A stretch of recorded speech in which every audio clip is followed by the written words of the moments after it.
This live presentation was produced in Ashland, Oregon by the Rogue Valley Metaphysical Library and Event Center. RVML relies on the support of our volunteers, members, and donors to organize and present these programs. For more information about this presentation, or to borrow, download, or purchase other recordings from our catalog, please visit our website at rvml.org.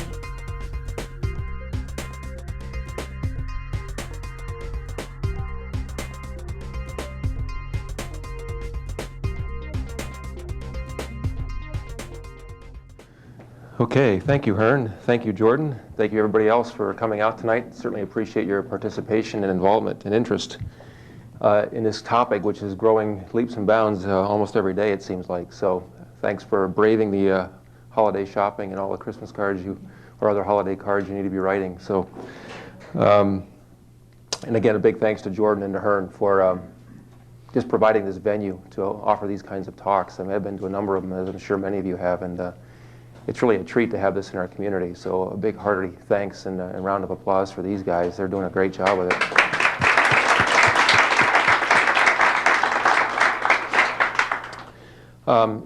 As Hearn mentioned, this is the second time I've presented before the group. I gave a kind of a part one to Introduction to Energy Medicine back in July, and it's quite an honor to be back. So thank you for that invitation.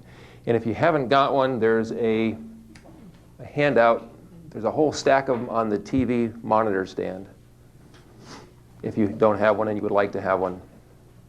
The handout is basically a copy of all the slides I'll be presenting tonight, so you don't have to try to keep frantic notes of what's going on if you wish to.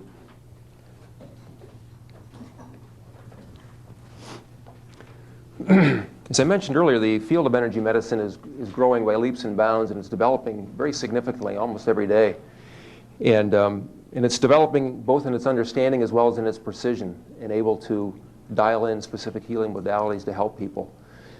And that hasn't been true necessarily in the world at large. That's been the case for many, many centuries, actually thousands of years. This is not a new art form or a new healing modality by any means, but it's certainly fairly new to the Western tradition, into the Western world.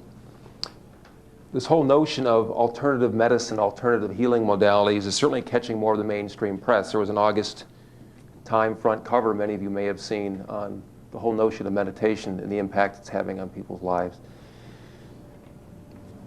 In Newsweek, not long after that, there's this whole front cover about God and health, kind of bringing spirituality and the whole notion of health and what impacts that's having on people. In the New York Times magazine, this was just recently as well. When was the date? September of this year. The whole article titled is "Buddhism Good for Your Health?" And but it sort of talks about this whole notion of a bit about the meditation type of practices, as well as really studying. They even show an interesting photograph here of one of the monks all hooked up to various brainwave measurement devices, sort of understanding when one goes into that very highly coherent state, what does it do to the physical body? What effect does it have? Which again, as the Eastern mystics have known for many thousands of years, it has a huge impact on our physical body. But I think again, we're learning more and more about that in the Western world. This quote that you see up here was the quote I started out the first talk with. By Albert Spent, and I'm going to mispronounce his last name, so I won't say it. But he's a physiologist who discovered vitamin C back in the 1960s. And maybe it was earlier than that. But it's an interesting quote because, and I thought an important one to restart this talk with, because, again, this whole notion of moving energy and healing with energy is nothing new at all in the world today. It's new mostly in our culture. And what's interesting about this is about over 300, what happened in our culture, and I mentioned this in our first talk, was that about 300 years ago, a little over 300 years ago, Rene Descartes, in the work he did with, basically the deal he cut with the Pope at that time, basically stripped out spirit from the whole notion of science, and certainly stripped it out of the whole notion of Western medicine and Western medical science. And so at that time, up to that point in time, the whole notion of spirit, science, humans, the nature, observable phenomena, all those things around us were all kind of felt to be all one part of one unified theory or one unified perspective of nature. Rene Descartes, in doing his medical research, needed basically dead bodies, and he needed to exhume a lot of them. And to do that, of course, in those days, the most dead bodies were all buried in church graveyards, and so he had to cut a deal with the Pope to make sure he could get a bunch of these things. But in doing so, the Pope said, listen, you got to keep spirit out of what you discover and what you advocate in the medical tradition. And so that kind of led to that sort of that fork in the road between science and spirit. In a sense, science and religion in some respects. So in many respects today, whether it's you're talking to a physics community, a biological community, a chemistry community, the word spirit is a four-letter word, and it's not dealt with very well. So, yet it's very interesting. If you look at a lot of the lives of many, many prominent scientists, Einstein would be one good example, and many others, as their scientific research matured and as their scientific careers matured, they found that the research they were doing led them more and more inextricably to spirit, in the notion of the effect that that realm that we don't oftentimes see within our four-dimensional space-time space that we work in the physical plane, that entered much more into their understanding of how really the world operated. It's fascinating to kind of see that. And I think today what we're seeing is more of a rejoining of these two things of kind of hardcore science and sort of the spiritual realm, as we call it sometimes, back together to really help us explain some of the natural phenomena that we know going on today. Okay, brief, how many people were here in part one talk back in July? Okay, a few people were. So I won't be repeating too much. Quickly about my background, I became interested in energy medicine back in about 1996. And when I first attended a talk by Carolyn Mace, who's one of at least our country's foremost medical intuitives.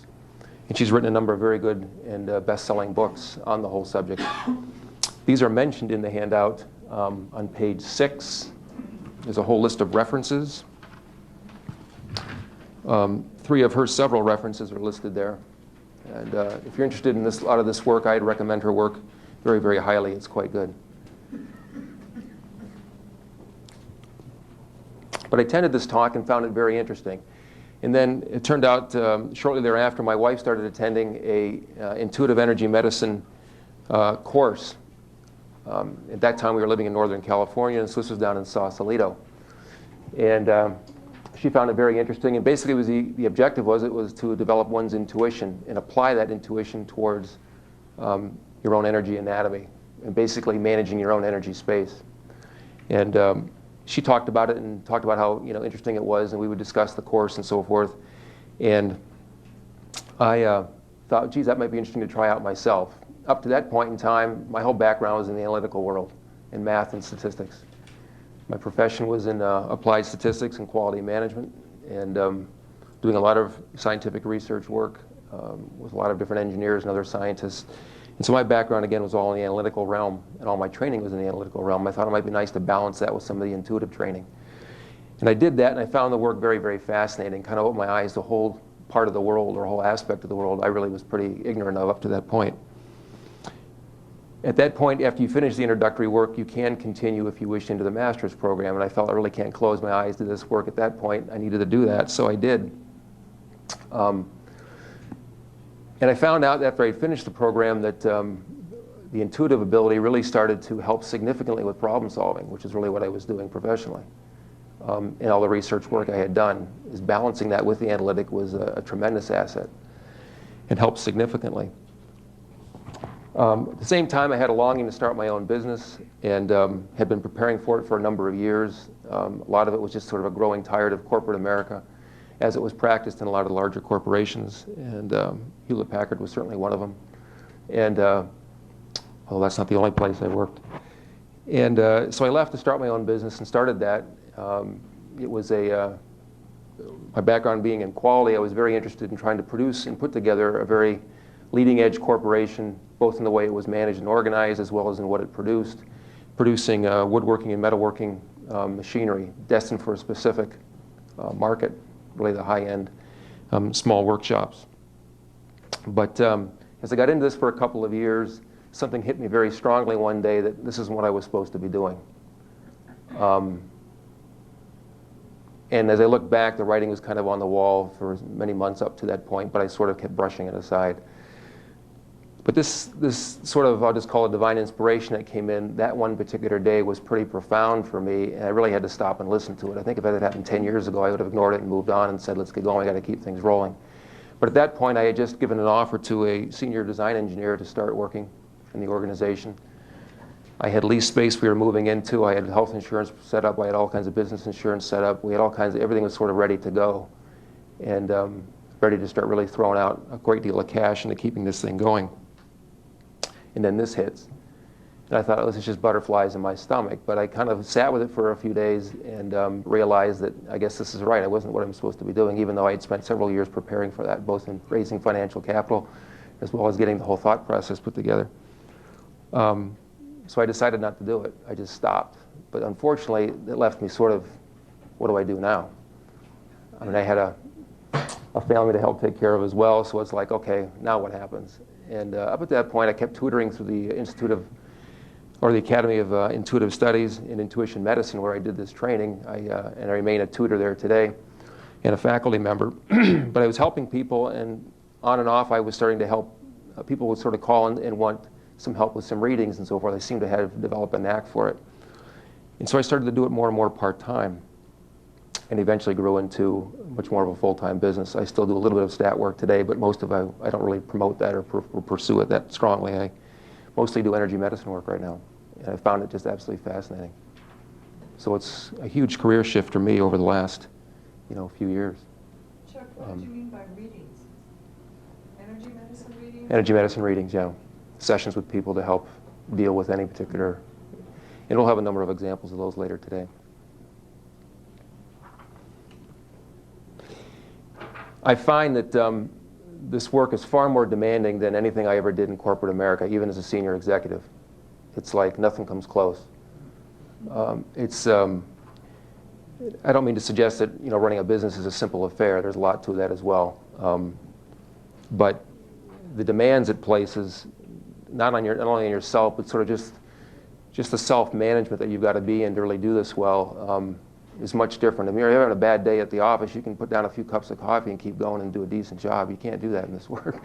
So it's a whole different way of kind of running yourself and managing how you do it. My objective tonight is to do a couple of things. One is to try to clarify a little bit further, following what was done in part one, about what this energy, some of the foundational principles and basis for energy medicine, and in particular intuition energy medicine, and to try to give you a few examples of how it's been applied in some different applications with people. There's 4 common questions that often come up, I think, about intuitive energy medicine. These aren't the only ones, but these are 4 common ones. One is, what is all this talk about energy? We hear all this business about energy, and people almost get tired of hearing about it. It's just, what do you mean by energy, and how does this certainly apply to people and their health? The other question often comes up is, how is health and illness affected by adjusting somebody's energy field? How can that possibly help manipulate or cure a physical ailment or a psychological disorder, or just a spiritual disorder somebody might be going through, or a crisis, or just difficulty? And then in particular, how is somebody's energy field adjusted without a device or a human touch of any kind? So in intuition medicine, one is simply manipulating the energy field through your own intention, basically, in the direction of that energy. And that seems very weird to people, which it would to me too, until learning more about it. Whereas in many other modalities, there's a touch involved, whether it's, say, reflexology, some kind of therapeutic touch, massage of any kind. Certainly acupuncture has contact with the physical body. This field has none of that. It's completely hands-off. So that in itself seems very odd and bizarre to people. But this, again, is a very ancient healing modality, both ancient in terms of going way back to the Native Americans as well as to the Eastern philosophies. What I propose to talk about tonight, I'm going to do a brief summary of part one, and we'll march through a couple of things there because they're kind of important, bringing us up to what we'll do today. We'll talk a little bit about the sources of disease and how they imprint into the physical body. We'll talk about how energy is manipulated with intention. It kind of ties into that question 4 I just talked about. And then we'll look at some specific applications of intuitive energy medicine for specific people. And we'll get into this more later. And a lot of how this is applied and what the different emotional, spiritual issues are, crises if you want to call them that, but certainly just issues or factors that are going on for people and how they relate to the physical or emotional health will tie in mostly in here. We'll kind of outline some of the theory here and what goes on, but we'll look at it, kind of when the rubber hits the road, what happens when you get down here. Anywhere along the way, I invite your questions, comments. I don't profess to be an expert in this field, and there's plenty of other people in here that probably do a fair amount of healing themselves. If it's not this modality, certainly another one, and there's a lot of very wonderful ones out there. So I invite your comments or questions at any point. And everybody's got a handout of that once one, I guess. Okay, anybody that just came in the back, there's handouts on the TV monitor if you'd like to have those.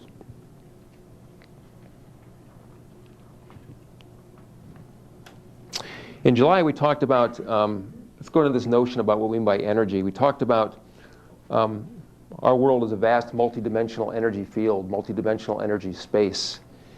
And one of the concluding comments that we came up with there was this quote by Capra from his book, The Tao of Physics. See if I can.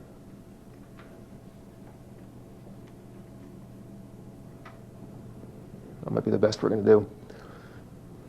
Where we realize that the whole realm of the world we live in, the whole space that we live in, is really nothing more than just energy. The notion of being matter as being something solid and physically distinct from energy really has been totally disproven. And that theory is no longer even proposed. As we kind of got to the point where we were looking at the atom as being the smallest element of nature or of matter, and those things were split, and we started looking at what's inside the atom and splitting it even further, we began to realize that, as this quote says, some atomic particles and all matter made thereof really aren't really matter at all, or solid particles or solid things. They're really, in fact, patterns of activity. They're basically just energy. And this includes our human body. Einstein understood this very, very well when he mentions that matter is nothing more than energy vibrating at frequency low enough that we can perceive it with our senses.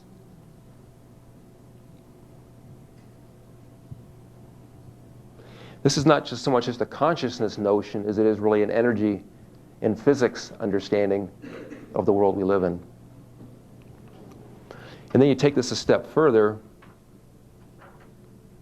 How does this affect us as humans? The 5 senses that we often talk about, actually even our 6th sense as well, but certainly the 5 senses we talk about really are nothing more than what we call step-down transducers. They convert energy from one form to a form more recognizable to us in this physical dimension. And so these senses basically just slow down and break the vibrational continuum, and we'll talk about what that continuum looks like, into these discrete pieces that we can analyze with our perceptors and reassemble into a pattern that's recognizable in our brain. It's fascinating how this whole program and this whole process works. This is a quote by Dr. Carla Hannaford. The book that this came out of is also in all the references you might see here, all the quotes you might see here are referenced in books that are on page 6 in the back of your handout.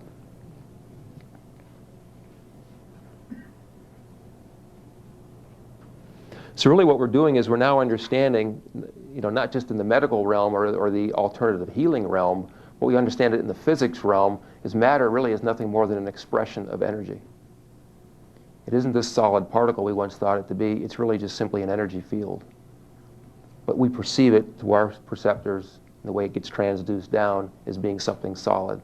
We perceive this thing as being our solid, or our bone structure as being solid, but it really isn't. It's simply just energy. We then looked at the notions of human beings as being this multidimensional energy field as well. It's kind of sitting in this vast sea of a bigger energy field. We talked about that in July and talked about Tiller's work a little bit, Walter Dibble's work, Michael Cohane, and a few other people's. The work these guys have been doing has basically been the emergence of a brand new physics. That's tying in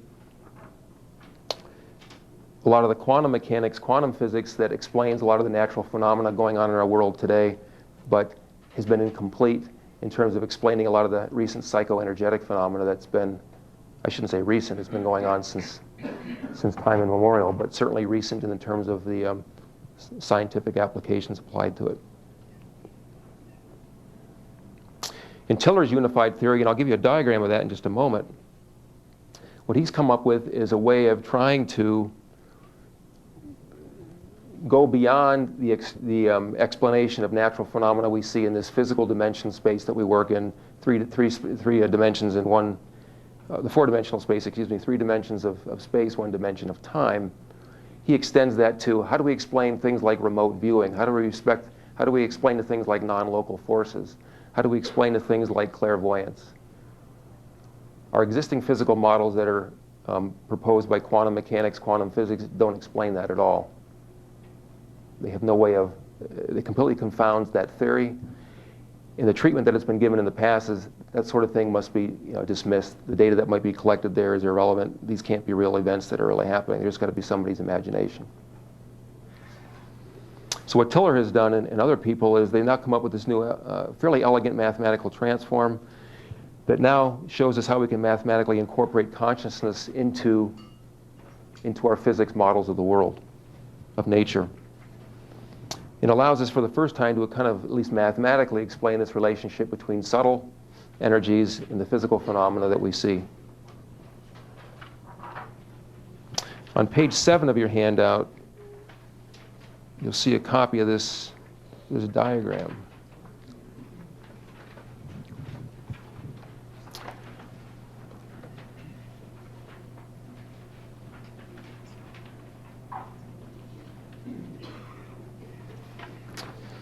This is from William Tiller's book, Conscious Acts of Creation. It's his most recent work and is a very impressive work showing the impact that human intention can have on scientific experiments.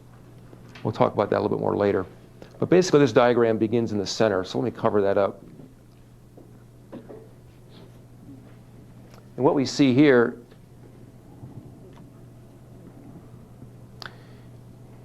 is simply this representation of our physical space, what we call our normal cognitive domain, which is a 4-dimensional space of 3 X, Y, and Z would be the 3 spatial dimensions, and then there's the 1 time dimension. And there's a couple notes here I wanted to check on. Hang on, excuse me 1 second.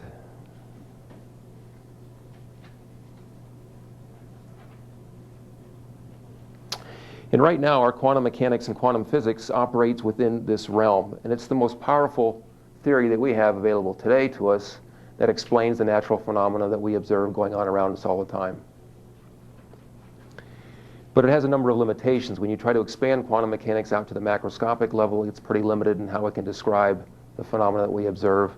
And it also has the originators of the theory, of the formula itself, restricted the theory to this 4-dimensional physical space.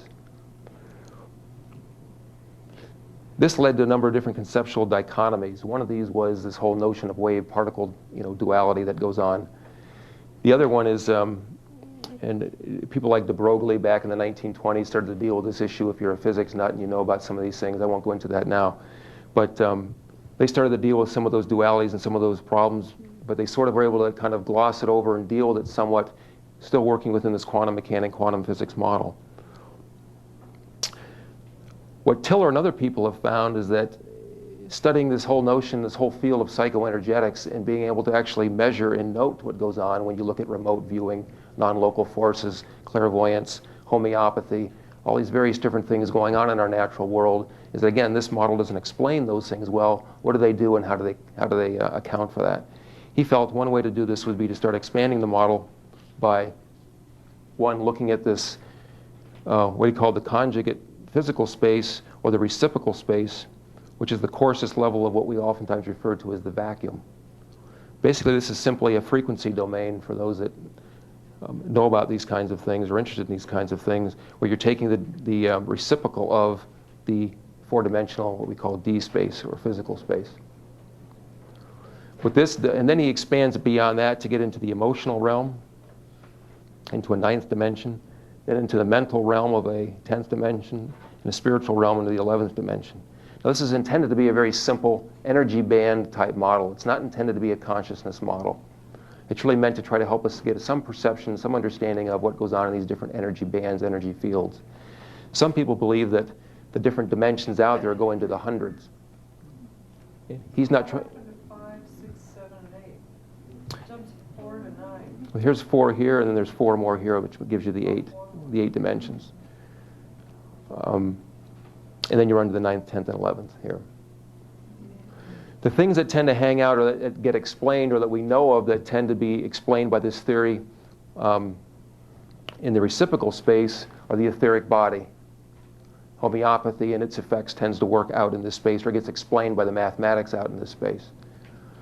Things like the non-local forces, the remote viewing, those sorts of things get explained by what goes on out in here. But how does one try to incorporate into your physics model the notion of human inspiration? You know, where does that fit in? Or an emotion you may have, or a spiritual insight, or your connection with the divine or with God? Question. No, those are all just chemical reactions, haven't you heard? You're right. Precipitated by drinking water. Yeah, so really this is all kind of a big hoax, isn't it? So all those sort of things start to fall within these other dimensions. Now what's interesting about what Tiller has done, he hasn't just come up with a nice picture that we can put on a piece of paper. There's actually a fair amount that I mentioned in the earlier slide about this elegant mathematical transform. This n-dimensional lattice, which is the way it's described mathematically, is actually quite sophisticated. And it shows how all these different layers and energy bands actually can communicate with each other and flow and work together back and forth. We know this from our own meditation practices. You know this from your own work as a healer, if you are one, your own work as with prayer or other types of things. But the scientific community has always dismissed that. And what's interesting is you now have some very prominent physicists and scientists that are finding that, wait a minute, we can't incorporate this into our physics model, and here's a way it can be done. So it's fairly revolutionary, and hence why I call it kind of this emergence of this new physics.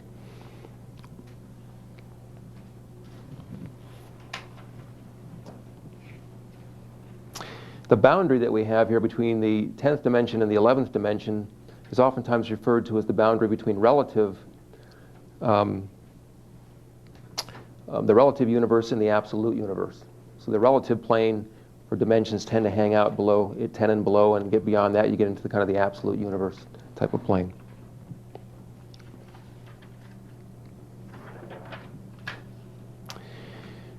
So we kind of left this is sort of this supposedly quick review, but this kind of left us where do we sit with human beings being viewed as this energy field themselves, as opposed to just sort of this physical structure that we see standing around before us.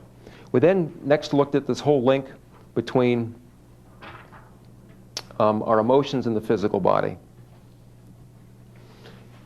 And there we spent back, again in part 1, back in July, we spent a fair amount of time talking about the heart and the importance of the heart. And a couple of key points there was that we learned that the heart is actually an extremely powerful transmitter and receiver of electromagnetic field. Its electric field magnitude is 60 times that of the brain. Its EMF is over 1,000 times that of the brain. The electric field that's transmitted outside, from the heart can be felt either by, actually not just by people, but actually be felt by instruments that can pick it up 8 to 16 feet away. Has anybody ever been in the presence or know of anybody that's been in the presence of Dalai Lama? Unbelievable. I've never had that experience, but I've had people explain it to me and describe it to me many times. Yeah, it's that heart energy is just unbelievable, and the coherence that person has is just remarkable. And he does, yes. We learned that the heart has really its own sensitivity and intelligence. We used to think that the brain controlled everything, the brain directed and regulated all the different, functional aspects of the body and controlled all, and had a huge regulatory effect. We're finding out and learning now that actually it's the opposite. The heart is really the one that has the regulatory control. When we look at the neuron paths and all the pathways, and even including the receptors and the,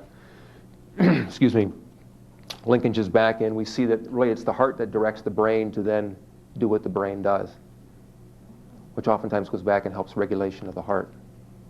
Versus starting here and coming down, it really is here and coming up. This is discussed in great detail and beautifully done in Carla Hannaford's book. Again, that reference is cited in the back of your notes. I can't recommend that book highly enough. It's an absolutely wonderful book. There she talks a lot about the coherence of a heart and how important that is, and how important an incoherent heart leads to an incoherent brain versus the opposite way around, and what effect this can have not only on people's mental capacity and mental disease, but certainly in the physical realm as well. Well, how do you get an incoherent heart? A simple example of that is just carrying around a tremendous amount of anger or hatred. There's many ways it can be done, but that's a simple example of that. Yes, sir. Yes, an energetic healer. Not your traditional, he's oriental, but not your traditional acupuncturist, etc. in LA that I have personal experience and acquaintance with. He says a lot of acupuncturists think that it's, they'll treat things from the kidney meridian, they'll give herbs and things for the kidney meridian. He says the master is the heart. He says it's healing the heart, restoring the heart, corroborates. And he's very good. This guy will make you jump through the ceiling. Yeah. He's impressive. Yeah, there's a few people around like that. There are. We find in the whole chakra model of the human energy system, or as one of the systems in the human energy system, the fourth chakra, which is the heart chakra, is by far the most important. Not to say the other ones are not important and play a key role, but the heart definitely plays the predominant role. Yes, sir, in the back. Yeah, just so you talk about the coherence of the heart. Do you mean like in the biofeedback program, do you freeze printer? You actually can look at this like on a screen? Yes. For the coherence? It doesn't seem to, we're not talking about metaphysical concepts so much as the physical one. Indeed, exactly right. It can actually be measured. And trained. And trained, absolutely. You're measuring the heart rate variability, or the EMF, with electrocardiogram, all those things will pick up that nature of that coherence. So yes, these are all physical realm measurements. They're certainly impacted by the subtle energies outside of us, which we'll get into in a few minutes. But yes, those are physical dimension measurements. We talked a lot about how in this whole issue of the incoherence, how this can affect a human. We looked at it in the last talk on how a mother can affect the fetus as it's developing inside the womb. How this incoherence has a huge impact on the development of a human before it's even born. And certainly as a child, in early childhood, as the child is developed, how incoherence in parents and the community around them, anywhere, the impact this can have on development of a human being, certainly a child. Parental feeling towards a child, there's another example of potential incoherence, the impact this can have on our mental, emotional, and certainly our physical development, and potential for disease that can show up later.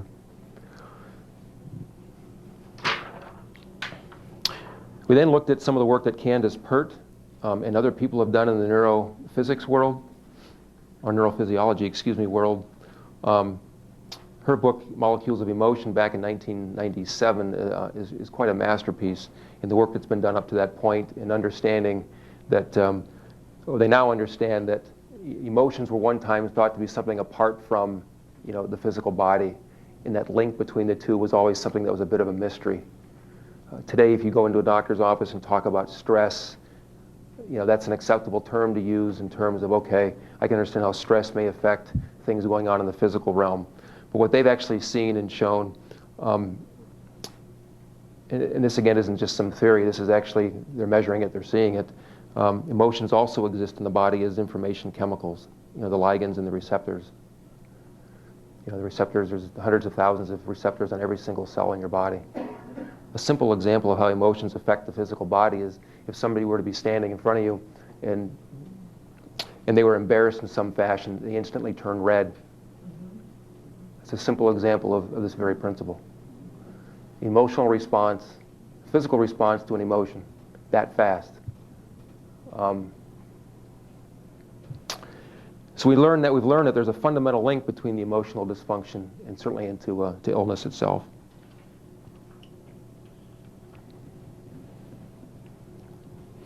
So we now understand there's a biochemical link between the mental emotional realm and the physical body.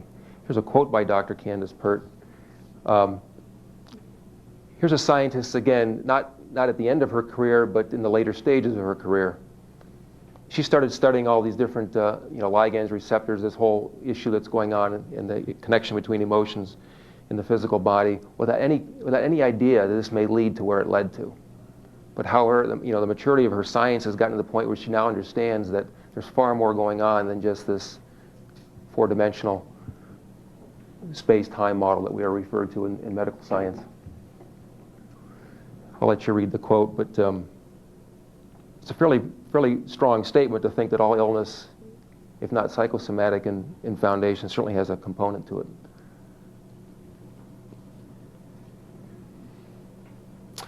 The drug companies have certainly have thought about health and disease in this way, and so many of the newer drugs coming out act on this very principle of the receptors ligand.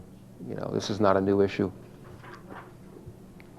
I mean, steroids work in that function, in that capacity, for example. So in summary, with regard to this whole notion of energy and human beings as being energy fields, the idea here is that human beings are simply beings of energy. This notion of matter doesn't really exist. What we really are is a set of complex energy fields that encompass and span several energy domains, going back to, again, Tiller's model that we looked at earlier.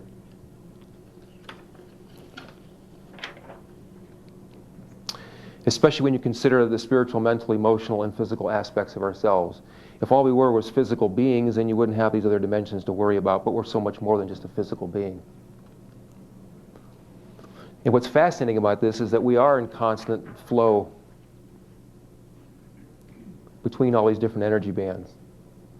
Each one influences the other and is influenced by the other. And as we'll see as we get into some of these different case studies of people I've worked on, so much of what happens here in the physical realm is indeed driven by what's going on in these other realms.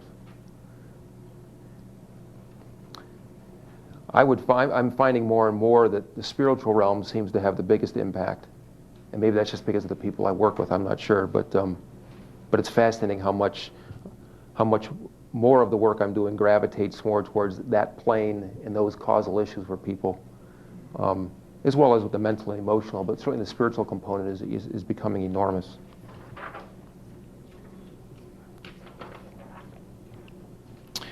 Okay. Let's turn our attention to causes of illness for a few minutes.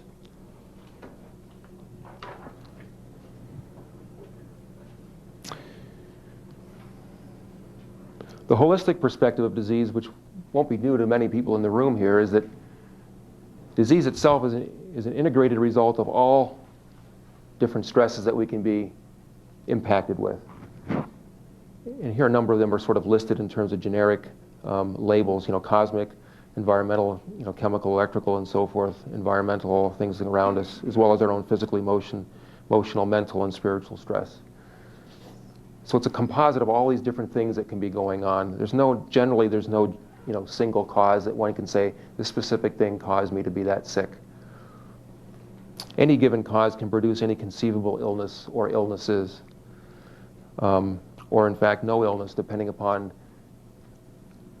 basically the weakest part of the individual's constitution, that is our resistance to disease. So we're constantly bombarded with these different stresses all the time. What is our constitution, or what is our ability to resist those stresses and to put up with those things is really the big issue. So any one of these things can contribute to the way we, to our health. A key part of this, though, is the responsibility that we take, which we'll get into. Conversely, traditional Western medicine, and by the way, I'm not here to badmouth traditional Western medicine or allopathic medicine. It's great. I mean, If any of us walked out the street at the end of the day or end of the evening tonight and broke our arm, we're not going to run off to an energy medicine healer. More than likely, you're going to go get your arm set by an orthopedic or somebody that knows what they're doing with the physical body. So it's a wonderful modality to help with healing. But there's a marriage there that can go on that can really help facilitate an even more effective healing. And that's part of what we're going to talk about. But traditional Western medicine tends to view the body as simply this bio mechanism, certainly very complex in its nature.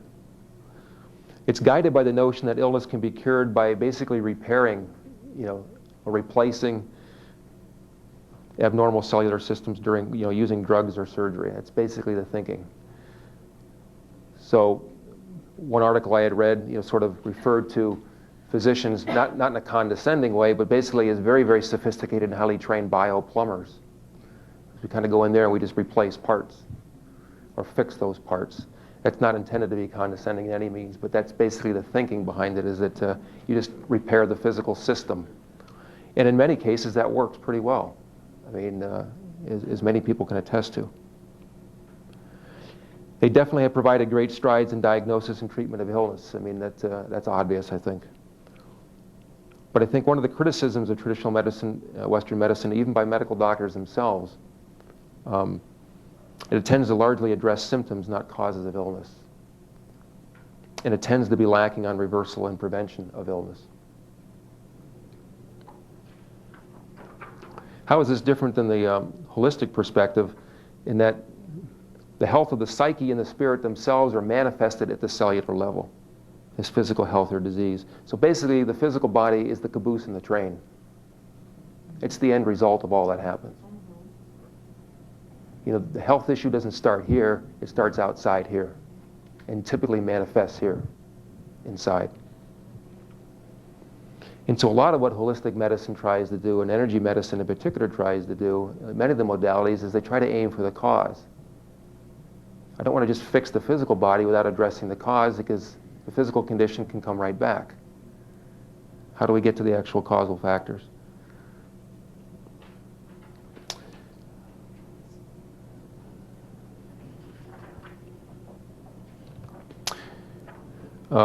What are some of these crises of spirit that we talk about, or crises outside the physical body or physical realm? First of all, the spiritual dimension of life is certainly the basis for all life, because the energy of spirit is what really animates the whole physical body, the whole physical framework. If you don't have your life force running through you, you're not going to be alive. But where does that show up in the Western, traditional Western medicine model? The whole notion of a life force that animates life isn't even considered. But things that would be crises of a spirit, some examples of that would be things like the loss of meaning in one's life, excessive grief, guilt, an unforgiving heart. There's a notion of or an example of the incoherence that can be developed in a heart because of that. Contamination through hatred, loss of self-esteem and personal dignity, any form of fear can be a spiritual crisis. It doesn't mean to suggest that all these things will lead to or can lead to any kind of physical, mental illness. Again, it really depends upon one's ability to resist these types of things. But in their excessive nature, and for some people, they can lead and do lead to physical, mental problems.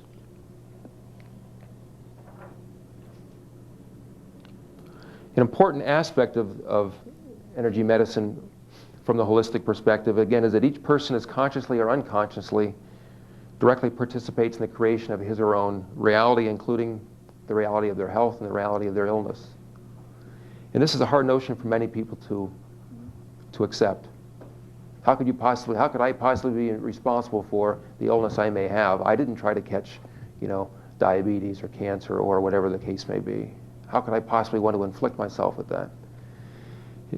Oftentimes it's an unconscious type of thing, but there are these types of illnesses and manifestations in the physical realm are usually the result of choices that we make.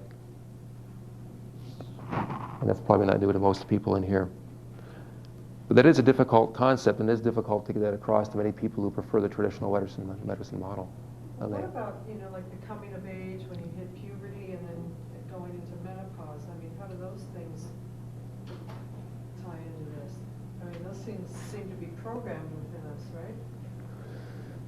That's a good example. Yeah, that's a good point. In terms of the biological clock and how that works and kicking those sorts of things in.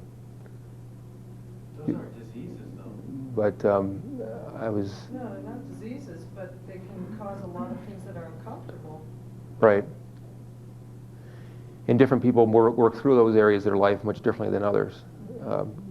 Oftentimes by either, in the case of the adolescents, they may have, mirrored back to them through their support group, parents, whatever, family, structure, a way that guides them through that effectively or without as much, impact as well as other kids may not have that. But yeah, those aspects of life certainly have even spiritual components to them. And how we ride that wave, so to speak, can make a big difference in how we get through that period of time in our life. The good thing about this is the tools that we use in the process of this creation, whether it's creation of health or illness, do lie within our own power. And they include things like our own attitudes, our belief systems, our emotions, our thoughts. One of the key things we were taught in the program that I had gone through was energy follows thought. And just the importance of how, or the critical nature of our thoughts and our thought patterns, and how actually creative they are. Maybe this is something you will talk about next week, I don't know, Alea, but your thoughts are extremely, extremely powerful and have a huge impact on what you manifest, what you create. Not just your own health, but in the world around you. That's one of the greatest things you can do for yourself in terms of incorporating or activating your own healing or maintaining your own health. Watch your thoughts. Yes, sir.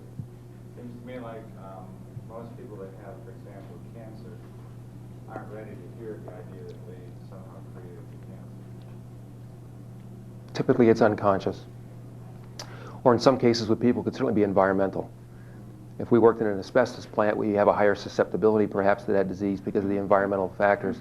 But not everybody that worked in an asbestos plant got cancer. Not everybody that smokes gets cancer. So some people are able to ride, their resistance is so strong that they don't get that sort of thing. So what creates that constitution to help that? But I would agree, I think for most of, I don't run into too many people that are consciously trying to injure themselves. It's usually an unconscious type of thing going on, a belief system. And in many cases that we'll see in some of these case studies, these belief systems don't come from their present life.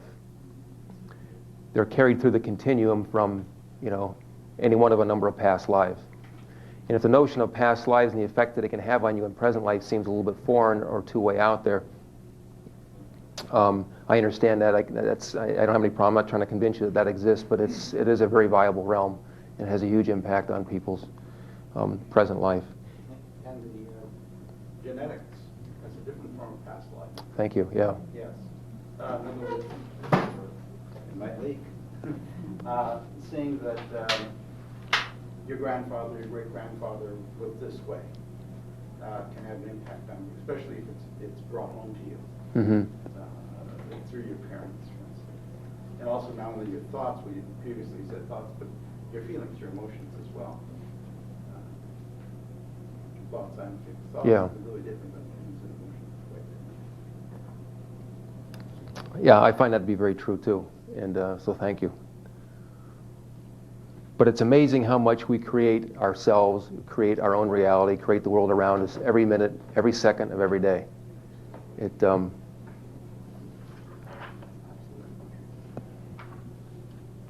Let's look at some of the pathways of disease transmission.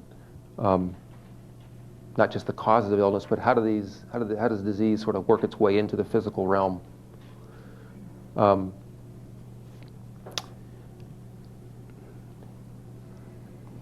As humans, we have a vast number of what I'll just call antenna arrays. I'm borrowing a notion from William Tiller in his book when he sort of talks about the human from a bio-bodysuit perspective, which is kind of a funny name, but it's a very interesting point of view in terms of how we as energy beings are basically huge receivers and transmitters of energy in a variety of different dimensions.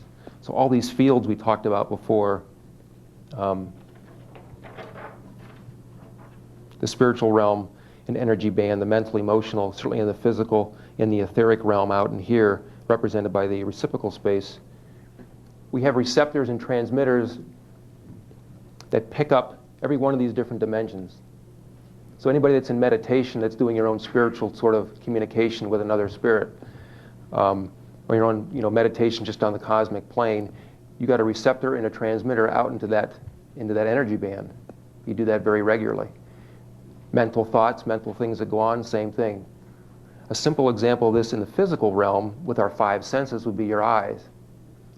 I mean, they're a tremendous receiver or receptor of electromagnetic energy. You've got the cones and the rods, which inside, which respond to electromagnetic energy in the optical frequencies. When it comes to your ears, it's another receptor. They pick up things in the sound frequencies.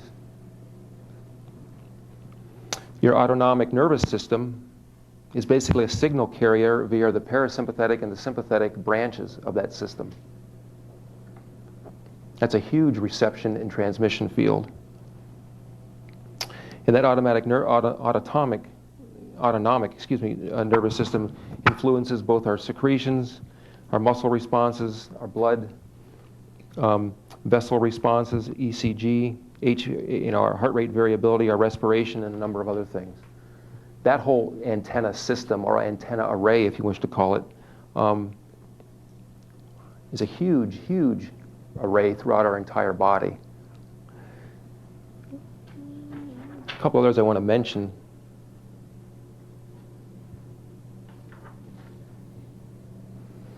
As well as serving as these signal carriers and wave guides I mentioned earlier, acupuncture points in the body. If there are any acupuncturists that might be here tonight, as we know they number in the thousands, but that's a huge, again, antenna array, if you will, reception and transmission. Your auric system outside of our physical realm, physical body, is a huge antenna array, both receiving and transmitting. The etheric realm, or etheric body, I should say, and all the subtle energy bodies, again, your spiritual body, astral body, all those things, again, have huge antenna arrays. So it's amazing what goes on in terms of our ability to perceive, receive, and transmit. The one I want to focus on, not that it's necessarily the most important, but it's certainly a key one, is the whole chakra endocrine system in terms of looking at this pathway of disease.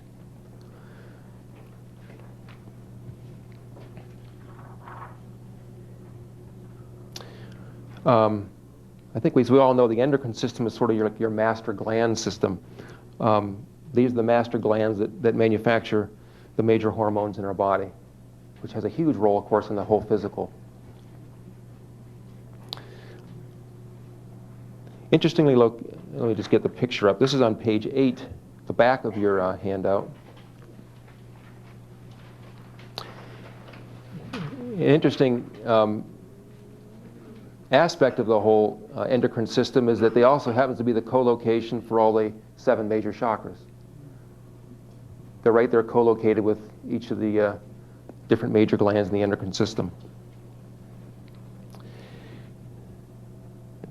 So basically what we have here is the whole chakra endocrine system, antenna system, if you want to call it that, is basically they're big transducers of energy. So energy that comes out of that subtle energy realm in through the chakra system has a huge impact on the health and viability of your endocrine system. The question is, how does this link work? This energy coupling that works between the whole chakra system, which basically resides in the etheric body, that coupling works the following way. I'll leave that there. Now you're back to your original place in your notes. Incoming energy, and by the way, the chakras transmit as much as they receive. But we're looking at the incoming energy perspective. You have, again, in the etheric body, the nadis themselves, spelled N-A, I don't know if this comes in. This didn't come through very well in the slide, excuse me. N-A-D-I-S. These are basically fine threads of subtle energy in the etheric body that basically like a fine root system that extend off of each, the back end of the sides of the whole chakra itself. And they kind of mesh or interweave with the nervous system. And as this picture here showed, you've got these very vast and enormous nervous system arrays all in the same co-location as you've got the chakra system and the endocrine glands themselves. Some people call these the ganglions, but they're, the nerve plexes themselves is really what they are, or nerve plexi.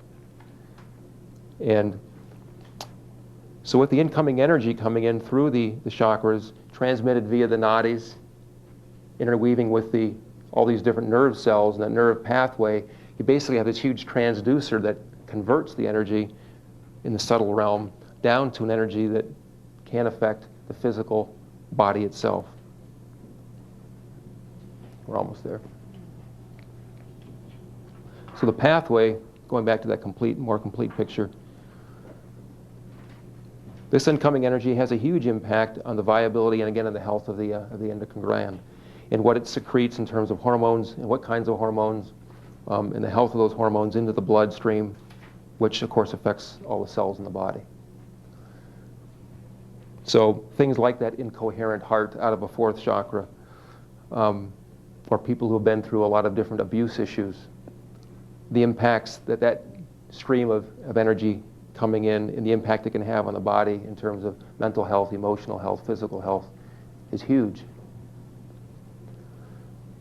Pointing again to the fact that a lot of the causes for these issues have nothing to do with the physical body. They have all to do with what happened out in the emotional, spiritual realm. They just end up affecting us in the caboose of the train, which is the physical. They manifest there.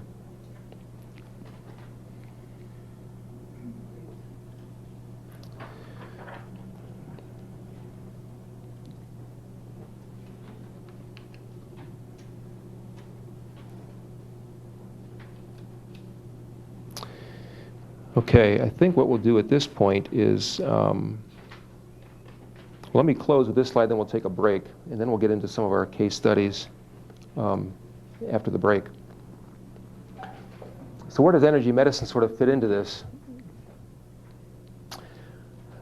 Again, what energy medicine does is it really tries to understand the human system as an energy system and not just a physical construct.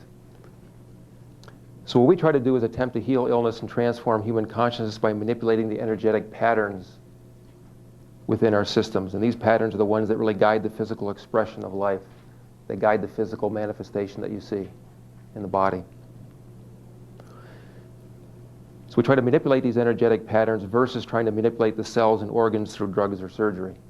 Not that this is necessarily better, but it tries to address more of back up front, the causal issues that are going on affecting the physical body. And as we sort of saw from the earlier models and the earlier pictures, there is definitely a huge hierarchy of these subtle energies and how they affect and impact the physical body. Okay, with that, why don't we take a 10-minute break and then we'll come on back. Okay, I think we're back on. There was a couple of interesting questions at the break I'd like to mention to you.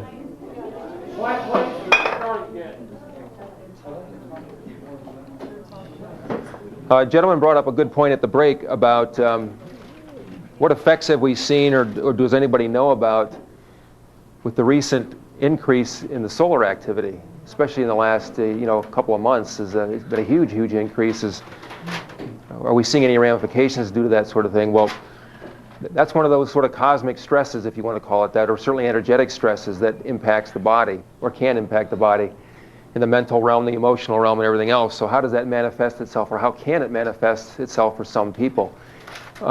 Like any kind of a stress, it's always a function of what's your ability to resist it, whether or not you have any sensitivity or impact from it, or whether at least any recognizable impact from it. We may have all felt a little something. Some people might feel a little off or something like that, so you're being obviously impacted by it and sensitive to it. But one thing I recall, reading about was some people had an increase in certain types of epileptic responses as a consequence of that. They might just be riding that cusp, and that huge increase of that kind of energy input, energy field coming in, can kind of kick them over that edge. So it would be interesting to see if more epileptic seizures took place, then if also the slower version of the epileptic wave, migraine, and the even slower one, manic depression, would be increased as well. That's a good point, yeah, thank you. So these are all examples of outside stresses. Here, obviously one that we have a little control over that do impact us, and everybody gets impacted a little differently.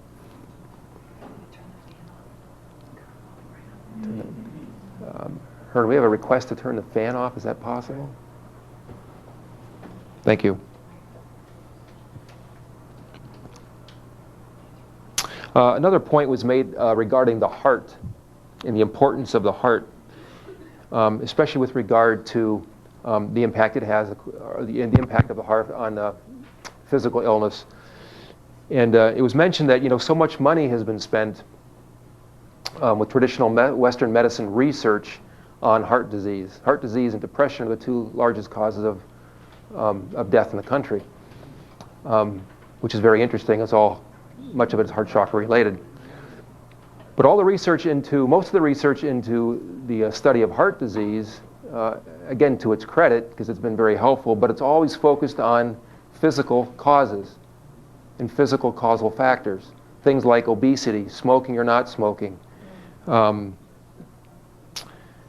What else? Cholesterol intake, high blood pressure, level of stress that you may be feeling. What were some of the other ones I was thinking of? Your exercise routine, whether you're diabetic, whether you're genetically disposed to heart disease, all those different things which are more like the physical factors. Yet I recall reading, and we mentioned this in the last, in part 1 of this talk back in July, that of all those different risk factors that have been identified, again, in the physical realm, I think 50% of the people who have had a heart attack, what was that statistic?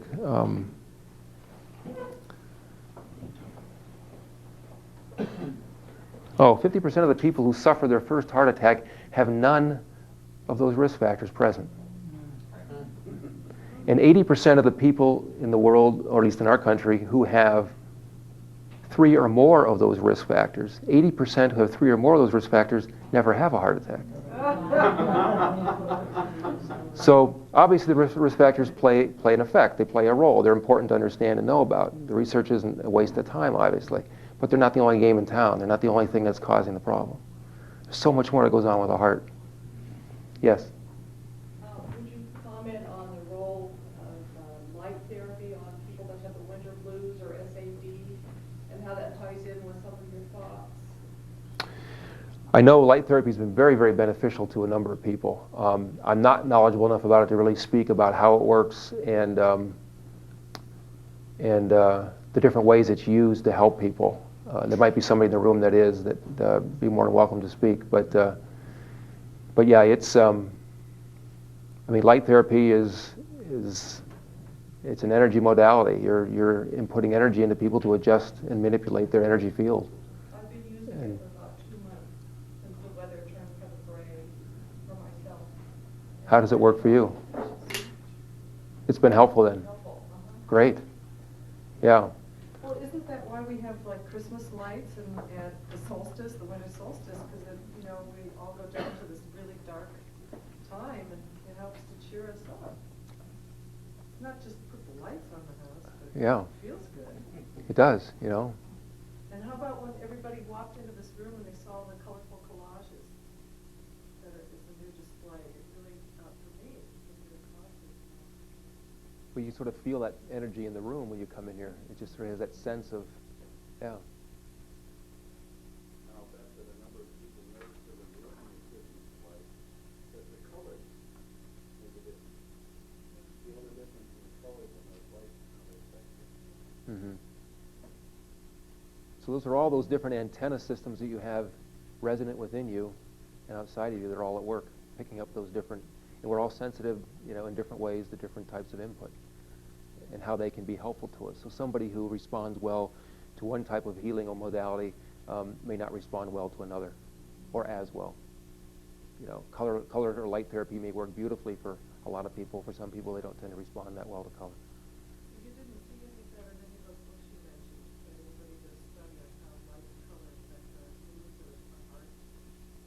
Oh yeah, there's, I think in Carla Hannaford's book she talks a little bit about it. She talks a lot about sound and the role music plays in our life, and how important that can be. But light certainly would as well. Yeah, so thank you. That's a very good point to bring up. Some of the different energy medicine modalities, I'm not going to go through these in any kind of detail, but the point here is to show you there's a large number of them. And all these work to try to help manipulate and work with the energy body, the energy fields in a variety of different ways. And all can be very, very wonderful and very helpful. It's an abbreviated list. I say some here because I know I didn't include all of them. And a good point was brought up at the break that my list does not include psychotherapy, and it should. Psychotherapy is a long-standing and a very wonderful and beneficial healing modality. And you could almost argue I think the argument was it really is an energy healing modality. You're basically working with changing belief patterns, belief systems in the psyche of the individual where those things reside. So that could be included here and really ought to be. So we ought to stick in here the psychotherapy.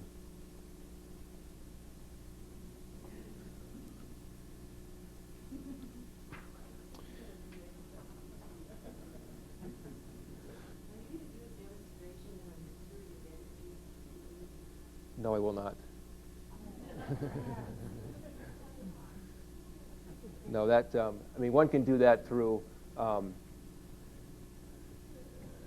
we could towards the end or at the end if people want to you could actually do something like a grounding meditation, where people could actually experience a stronger sense of grounding, and that can be done as a group exercise.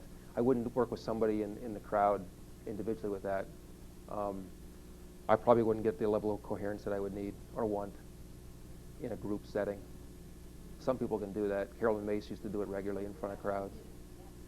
Yeah, no, she was outstanding in that regard. She could stand there on the stage in 500 people and just bing, bing, bing. And but yeah, no, thank you for the offer. But I actually don't work quite the way she does.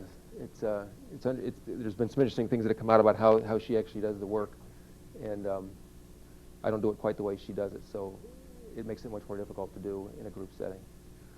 So, intuition energy medicine, which is the practice I'm in, is applied at the spirit, mental, emotional, and physical levels. The predominant levels it's practiced at least for me, is the spirit, mental, and emotional. There's a little bit of work that's done on the physical, especially working with Buddha Christ energy. It's an energy that many of you might be familiar with, working with Reiki, what we call Buddha Christ energy.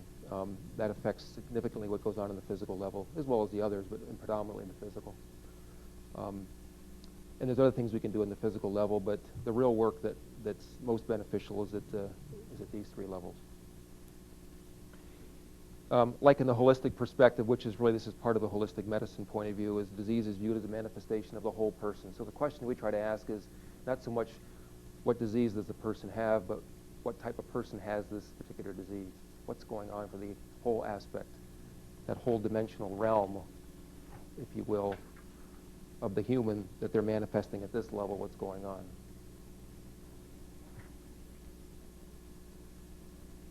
The intention here is to try to really get to the causes of the disease and not just try to treat the symptom. In our case, it's a hands-off healing modality. I shouldn't say it's non-invasive. It is invasive. You're manipulating energy fields. That's invasive. So let's cancel that comment. And done inappropriately, it can actually be it can be hurtful to people.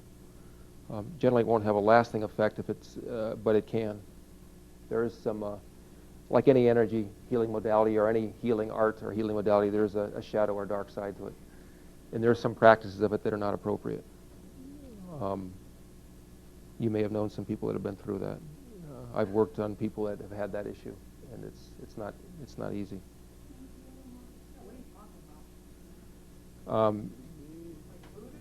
Voodoo would be a good example of that. Or certain types of people in the guru realm that actually possession is a good example of that. It's the spiritual possession of individual and the impacts that has on the entire psyche, emotional, and physical body. A lot of that stuff is done intentionally.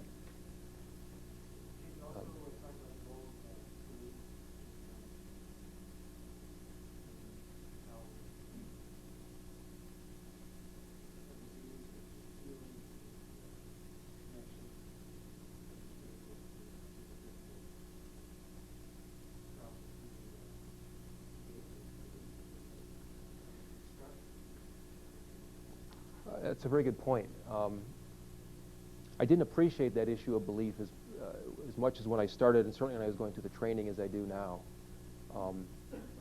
The belief is a big, big deal. If you don't even believe the work is going to help you and be beneficial to you, don't waste your money even going for the help. Just keep your money in your bank. It's not even worth it. That modality where it just isn't your thing. Just don't do it. Don't waste your time, because I don't consider myself a healer. I consider myself a facilitator. I guide people. I try to guide them through, in their spirit, through the avenue that's shown to us that they need to go through to really activate their own healing. If they don't believe they can do that, if they don't believe that, yes, I guess I can have a causal effect on what happened here, even though it may have been unconscious, and there's no indictment there with that. It's not meant to say you're a bad person, feel guilty about that. Aren't you a fool for doing those sorts of things yourself? We all do that to ourselves. That's not the issue. It's more of a question of just taking responsibility. I can enact the change that will make, that better. So you're, yeah. A good healer can do a lot to help somebody, but it's a bit like a rubber band. If the person doesn't want to take the steps they need to facilitate that, maintain what's happened, it's going to stretch back or, shrink back. You can't, maybe not in all cases, but if it isn't in those cases, then something's been activated to move them on to the next realm that they aren't going to reignite that disease or reactivate it. But that had to have happened. And the belief system's huge in that, at least in my experience. So, yeah. Yes, another thing people don't always realize is that somebody who is a skeptic can have such incredibly powerful energy, not only for healing, but for things, psychic phenomena. And they can actually have the power to block things from happening. So often when you see these tests that fail, in the presence of people that are highly critical, basically they don't realize that what they're doing is they're kind of doing a little black magic on that. Mm-hmm. Good point. Alea, you had a comment.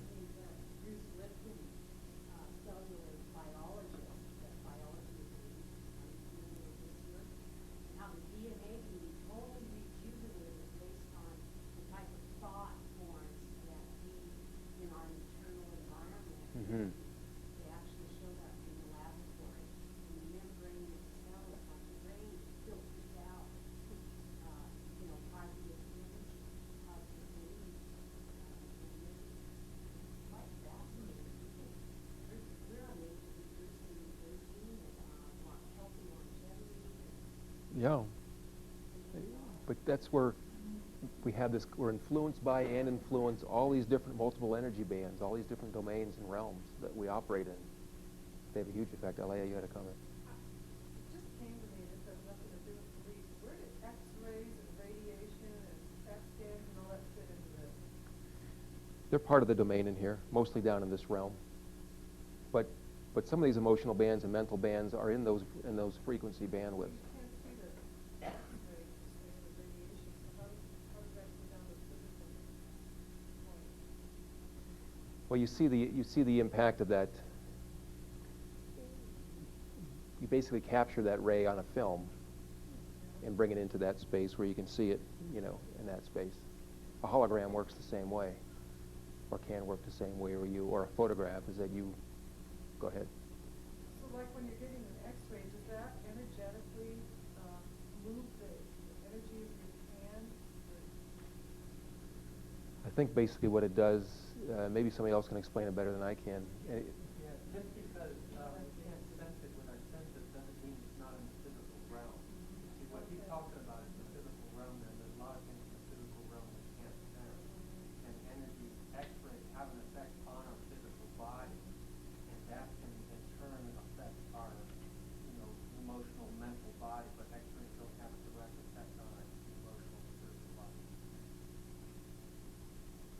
But they reside out there in the bandwidth here is huge, of course, but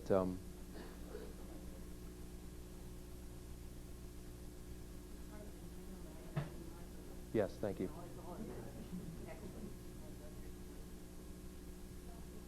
But basically, you're using that form of energy to take a picture of the way we view them and look at them. Yes, but it's simply a frequency out in the bandwidth, out in the entire spectrum. I don't know about you or anybody else here, but I can feel X-rays. I can feel a cell phone. That's why I can't use the darn thing. I can feel it and it has a definite, I don't know, quality or tone that's distinct. And if I tune into it enough, I will be able to understand the differences. So we can feel them. So maybe some can see them as well. Yeah. If you're not going to perceive, that's what I wanted to say, you can't perceive an X-ray, or most of us can't perceive an X-ray with the 5 senses that we work with in this physical realm. But you might be able to pick it up through an extrasensory perception. Yeah, I mean, it's still hitting you. Did you sense? I mean, and it may be impacting you. I mean, we know that if we're susceptible to a lot of X-rays, why do we get covered with lead every place we don't want the X-ray to hit? I mean, it obviously has an impact on us that's not healthy. So if we get impacted enough with it, it's going to be detrimental more than likely. So it has an impact. The question of do we sense it at that moment where the photograph is taken? You may not. If you're real sensitive and you have that perception and that bandwidth, you will pick it up. Maybe as a ringing, as a tone, as a something. But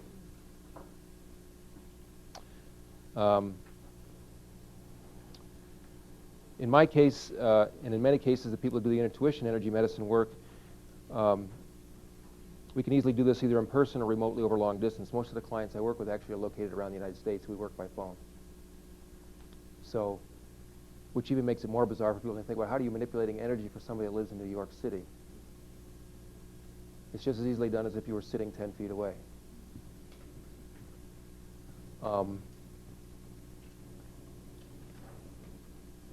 And an Eastern mystic doesn't need to be convinced of that, but in the Western medical model, not medical model, but in our physics models, Tillers help us to explain how that works.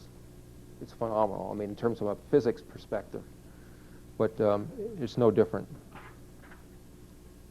And what I'm trying to work with is 7 different, what we call body local energy systems, and a number of different spiritual systems. But the chakra system will be one example of one of those systems. You have your grounding system. There's a in your handout, there's a slide that shows you what those different systems are.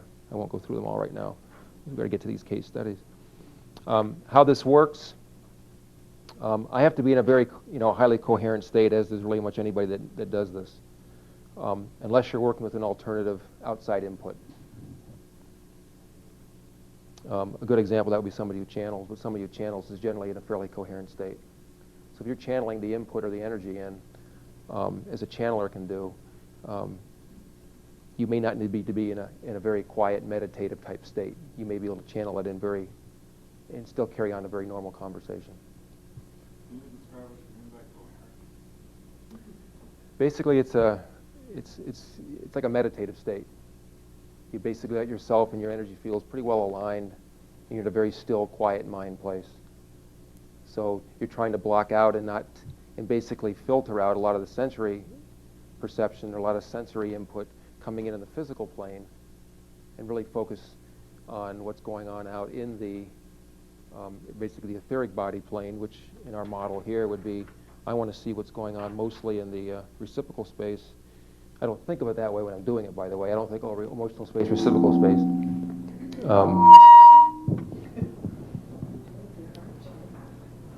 Yeah, a little heart chakra problem there, huh? Okay. That's a good example of incoherence. So, but you're really trying to tune in on what's going on this level, this, and this level. And without really thinking about it,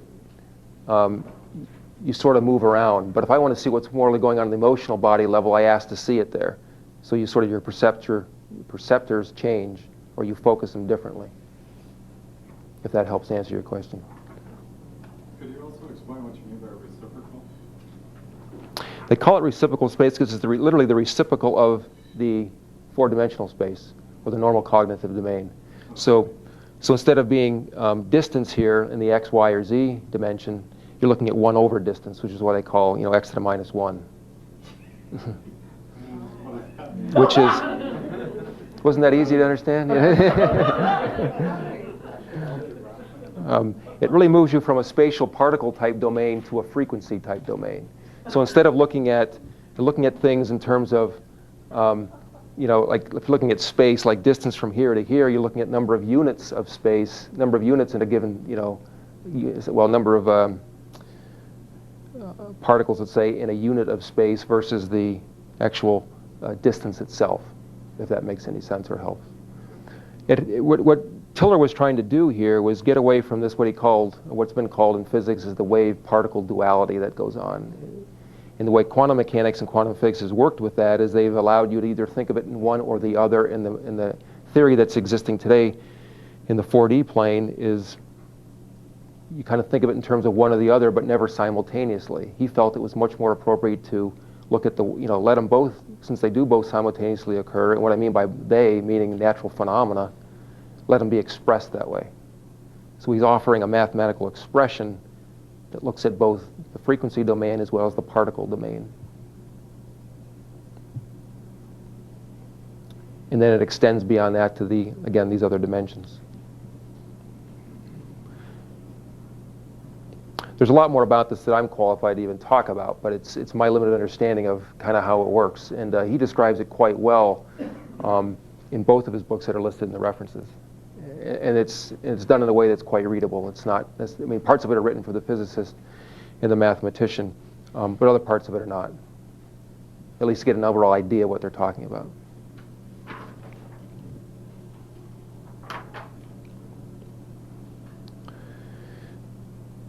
The client may or may not want to sit in a meditative type state, but they're generally fairly quiet and try to be fairly grounded.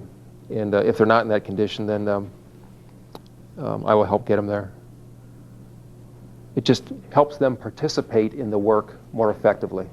The idea isn't to go ahead and work on somebody and, here's your answer. It's more of participate in the healing process. It engages that responsibility, but also most people like to do that. If they're going to do the work anyway, it's how can I be involved? How can I take this back with me? The idea is to teach people how to do this for themselves and not always have to go to somebody to get it done. The information and guidance that I get and other people that do this work get can be through both verbal discussion with the client. Usually somebody has an idea of what they want to do or work on. But their spirit may have alternative things in mind. And that happens sometimes. I know you think you have a pain in your foot, but what you really have going on here is this. And but nonetheless, any discussion I have with somebody's client is always exchanged with the individual. I don't go into, say, and work for a half hour to an hour, then come back and talk about what just happened. There's a constant exchange and dialogue. This is what I'm seeing. This is what's going on. Does this make sense to you? Does that resonate?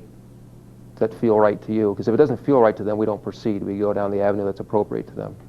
So I always encourage people to trust their own, trust themselves, trust their own intuition. That's why we want them engaged as much as possible.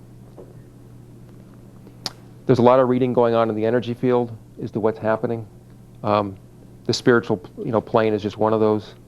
A lot of discussion goes on many times with the divine, which you may define, as the divine, God, Great Spirit, whatever term you like to use is fine. The divine is engaged all the time with this. It's incredible. That's why I say this is the most. I've never done anything that's. When I mean demanding, it's also incredibly sacred. It's amazing what. Anybody that's never done this sort of thing, it doesn't have to be this, it can be anything like this, is you know what I'm talking about. And you can do it for yourself as easily as anybody can do it for you. But to have that kind of engagement,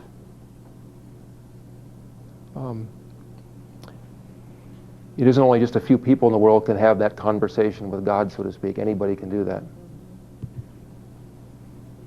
There's no particular ticket you need to buy to have that happen. You just got to want to do it.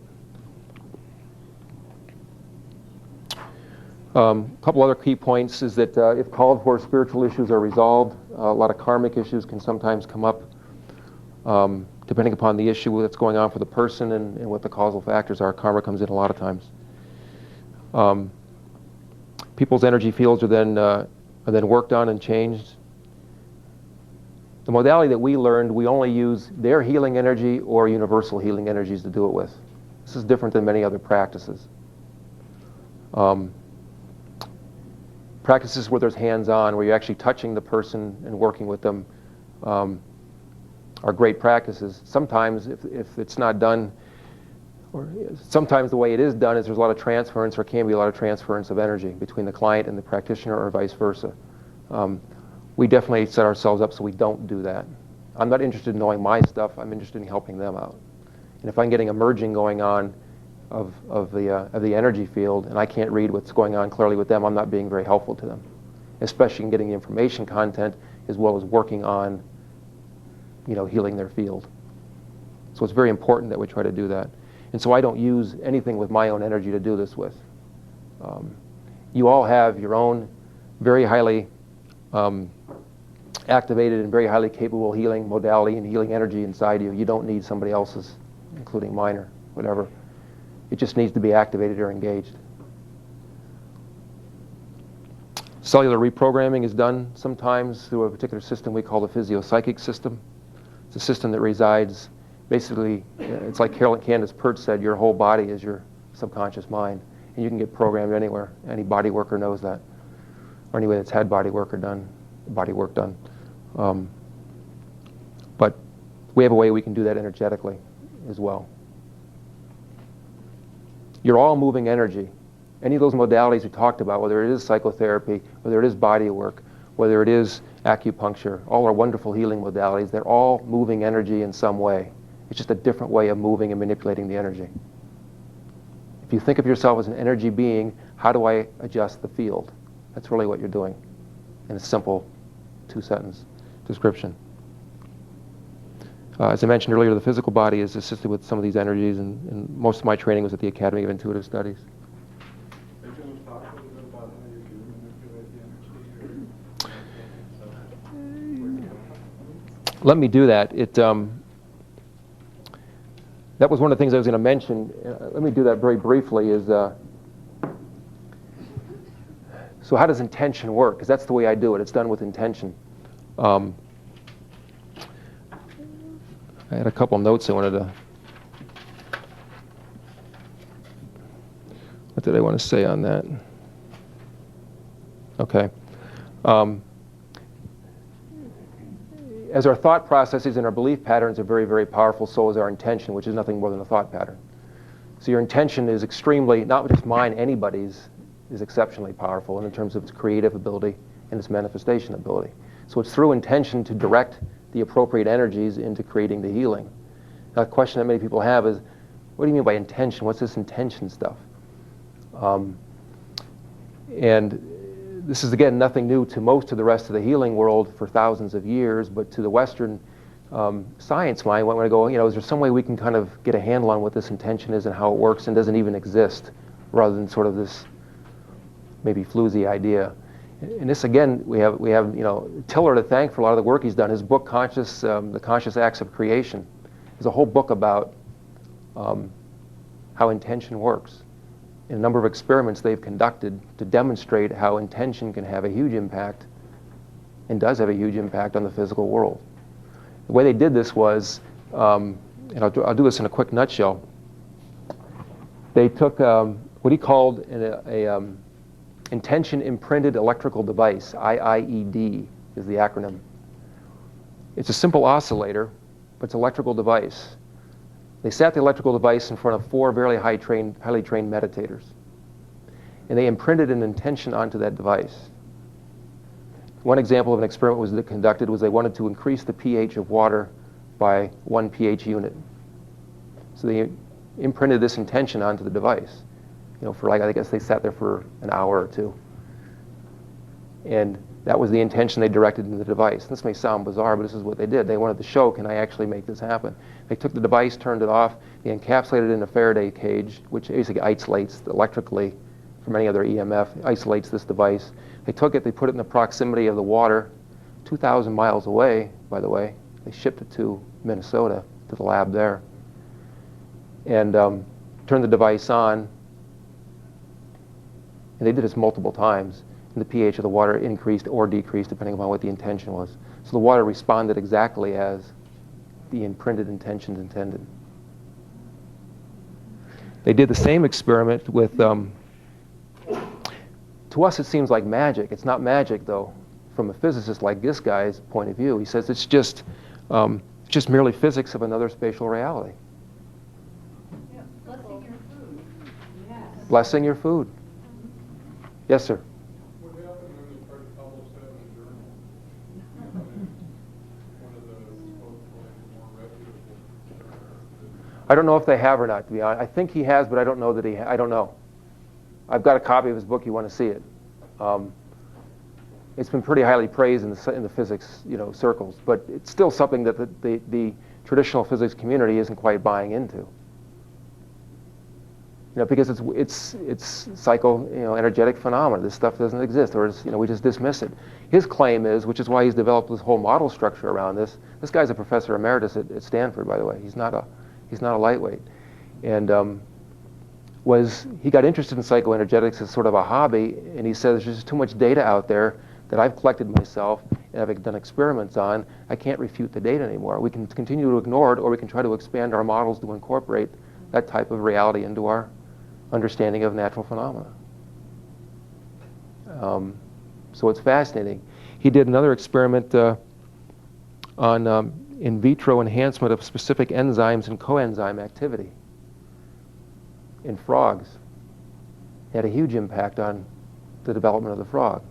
They did more experiments with the same imprinted device, by the way. They imprinted the intention of enhancing the ATP and ADP ratio in cells of developing fruit fly larvae to make the fruit fly more fit and to make it develop faster. Very significant impact. Just by sticking the device and turning it on with that imprinted intention. Yes? Well, how does the intention look like if you're trying to heal a person, or is this the healing of a person? How specific? That's where I work with their spirit and the divine to guide that intention. I get that advice from them. I don't imply what it should be. You could examples, how specific it is. Say, for example, in the spiritual plane, resolving karma. If they have a karmic issue that's carrying forward into present life, in present time, and affecting their behavior, their health, whatever it is they're trying to address. I don't just go and say, let's just go ahead and resolve it. We, one, get permission. Is it okay to do it? Are they ready to do it? And then how do they do it? And the guidance is offered. This is what they need to do. They're usually, given what's the teaching, what's the lesson involved around it, what's the change you need to make. It's not just necessarily just a belief pattern. It's actually a spiritual mini revolution, if you want to call it. It's actually a change that takes place. And it changes the whole spiritual field. You watch it happen. And it is brought down, transduced all the way down into the physical realm. And the session ends and they don't have a backache anymore. Chuck, have you Or ever helped anyone with AIDS? I have not. Carolyn Mace has. And other people have. I have not. What were her results? She talks about a number of people being very positively affected by it. But Carolyn Mace does not, she diagnoses. She doesn't actually engage the healing. She's a medical intuitive, so she diagnoses what's going on, and she's outstanding at it and exceptionally accurate. But she doesn't actually activate energy to facilitate healing. She says, this is what I'm seeing going on. This is the changes you need to make on a verbal level, but there's not much other going on. Did that answer your question very well? No. Okay. RVML Resource Center is a volunteer-operated federal 501c3 tax-exempt nonprofit organization. RVML is dedicated to providing easy access to a comprehensive collection of information on a variety of metaphysical, spiritual, and personal development subjects. RVML accepts and appreciates all donations. Material and monetary contributions are fully tax-deductible. This recording is not copyrighted, and permission is granted to broadcast, exhibit, or duplicate all or part of this program for non-commercial educational purposes. This live presentation was organized and presented by the Rogue Valley Metaphysical Library and Event Center. For more information, please visit rvml.org.